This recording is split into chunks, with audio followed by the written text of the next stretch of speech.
Hello guys, welcome to জন বাঙালি। চলে এসেছি একটা নতুন ব্লগ নিয়ে। তো চা খেয়ে তারপর একটু রোদে চলে আসলাম, কারণ চিত্তরঞ্জনে সাংঘাতিক রকমের ঠান্ডা পড়েছে।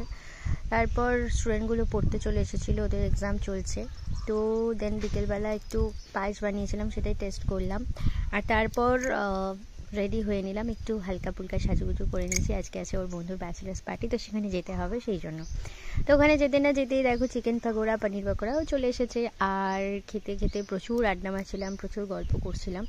তো সত্যিই খুব ভালো লাগছিলো। আর এই ছোটো ছোটো মজাগুলো না অনেকটা ভালো লাগা তৈরি করে। তো যাই হোক, তারপর কেক কাটিং। আর এই যে আমাদের হচ্ছে গ্রুম।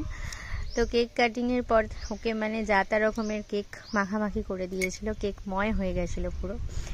তো যাই হোক, খুব এনজয় করেছিলাম। আর আমাদের যে বন্ধু ছিল অনির্বাণ, আশা করি ও খুব মজা করেছিল, আর করবে বলেই না এত সুন্দর করে সব কিছু পার্টি অ্যারেঞ্জ করেছিল। তো যাই হোক, তারপর আমরা ডিনার করে নিলাম। ডিনারে ছিল ফ্রাইড রাইস আর চিকেন কষা আর মিষ্টি। তো যাই হোক, খুব ভালো ছিল খাবার দাবার। তো খেয়ে জলদি জলদি বাড়ি চলে এসেছিলাম, কেন কি পরের দিন আবার বিয়ে ছিল, অনেক রিচুয়ালস ছিল, সকাল সকাল আমাদের যেতে হতো সেই জন্য।